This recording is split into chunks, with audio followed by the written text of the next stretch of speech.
Alright, it's the end of May 2020 and I thought I'd give an update on what's growing on my allotment. So if we start at the back here, we've got double row of main crop potatoes. These are just put in some land I cleared from the brambles here earlier this year and hastily put in. They seem to be doing very well.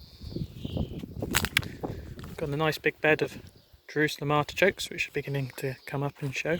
These are cropped very heavily last year with only 6 bulbs, and I've put about 40 in this year, so I should have an even bigger yield. This bed was my direct sown bed. Things are beginning to come up. I've got leeks, onions, carrots.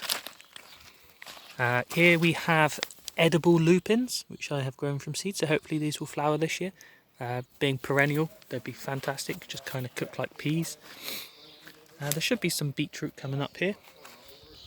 This is my original perennial bed.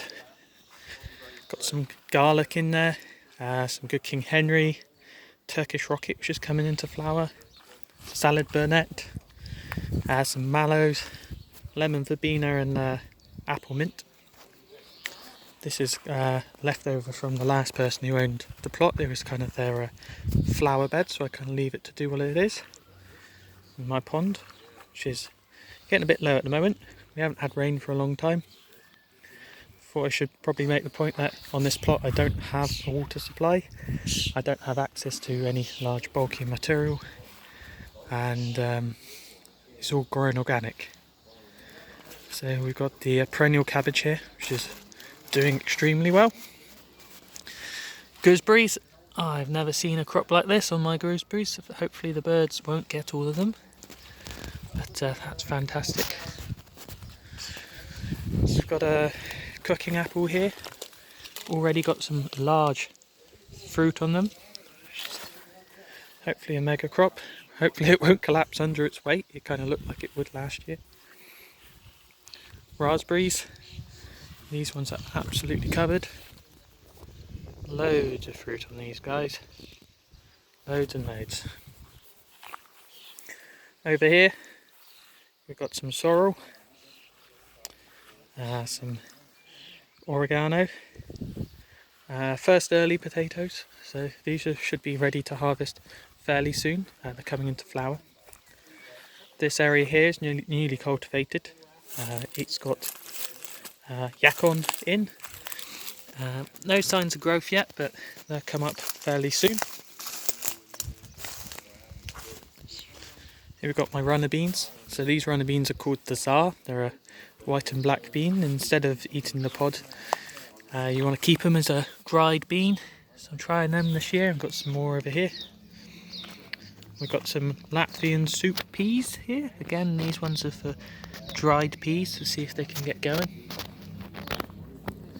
Lemon verbena and some rosemary. I've just harvested a load of herbs, which later on I'm going to put in a dehydrator. Let's get them stored for next year. Got another apple here. This one's Anita, Egremont russet. This is the second year it's been in the ground, so if I get fruit after this, I'll be quite happy. It's not looking too healthy at the moment, so I'm not quite sure what's going on. We've got some more majoran. We've got the Welsh onions, so these ones are currently flowering, which is great. Might get some more seeds off there. Down here I've extended the bed. I've got some swedes, carrots, parsnips, more swedes, even got some celeriac coming in the back here, intercropped with onions. Got about 100 onion sets in here, and whatever pepper plants have survived the weather. The other day I planted out 36 sweet corn. They're called bicolour, so these ones are the only non-F1 variety you can get hold of in the UK.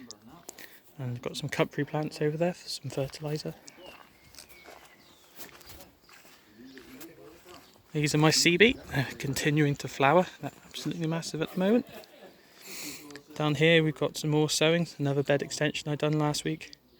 Got beetroot, got some sorrel coming up, some mallows, Some more beetroot. Got my fennel shooting up like mad. My asparagus bed hasn't done too well this year, only a couple of shoots coming up, but hopefully next year it'll be harvestable. Elephant garlic is beginning to flower, which is great. Got some hops growing up on these vines, so these were grown from seed. They're about 2 years old now. Scores an area, perennial salsify.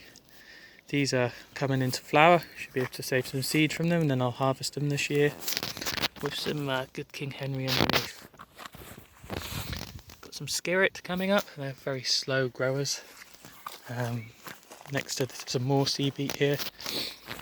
Hopefully I'll be able to harvest these this year, divide them, and taste the root. I've tried growing them from seed and it's very difficult, very difficult. Here we've got the bean bed, so on the front here we've got a field bean, so these are called wizard. Difference between a field bean and a broad bean: field beans tend to be smaller, but apparently this one will give even a larger yield despite the smaller fruit or seeds. They've been a bit slow to grow this year, I found, in comparison to the other ones, but these are all direct sown. Germination rate was alright. It wasn't as good as I wanted it to be, but hopefully we'll see what kind of yields we get off these. Behind we've got some actual broad beans, so these were direct sown again from seed I collected last year.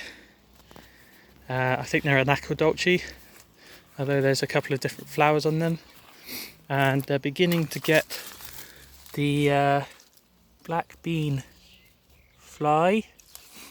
They don't tend to affect kind of yields, I find, but I'm going to keep an eye on them. It's only a couple of plants which have been affected, but I might have to pinch out the tops and maybe spray them down with a bit of water. Again, I don't really have a water supply, so that makes things difficult. Here we've got black turtle beans. The ones on the left here are ones which I'd grown in pots and then planted out. As you see, not all of them survived. And then the ones on the right are ones which I direct sown about a month later. And they've almost caught up, so the lesson maybe is just direct sow a bit later on in the year. I'm coming up here against the wall, so I've got some runner beans which I'd grown last year. So fun fact about runner beans is if you can get them to overwinter, they can live up to 75 years. So that's going to be a nice experiment to see kind of how much I get off there. On my final bed we've got some more raspberries coming up. Loads of fruit on these. I call them my free range raspberries. I don't put any supports on them. I just let them roam wild, go where they want. They seem to be doing okay. We've got some sage and some oregano down in there as well. Got a little bit of rhubarb here coming along, and these are what I had left of last year's onions. Decided to plant them up, get them to flower, and then I'll do some seed saving from them. They seem to be doing very well. And at the back we've got a honeyberry. So without a water supply and without a lot of feed, you might think it might be a bit of a difficulty on this plot, but what I have applied is a thing called biochar, quite a lot of it, about 1 kilogram per square metre on quite a few of these beds. And when I've been having fires, or someone else I know, I've been collecting the ashes. All it means is the soil in some places, if I can find the right spot, is still incredibly moist.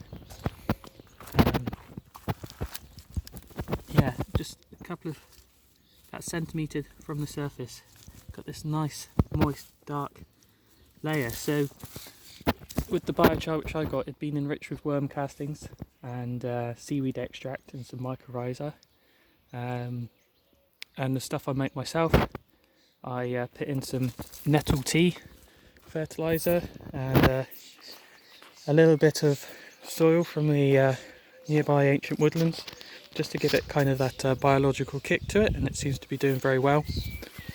So I'm going to continue to be spreading that.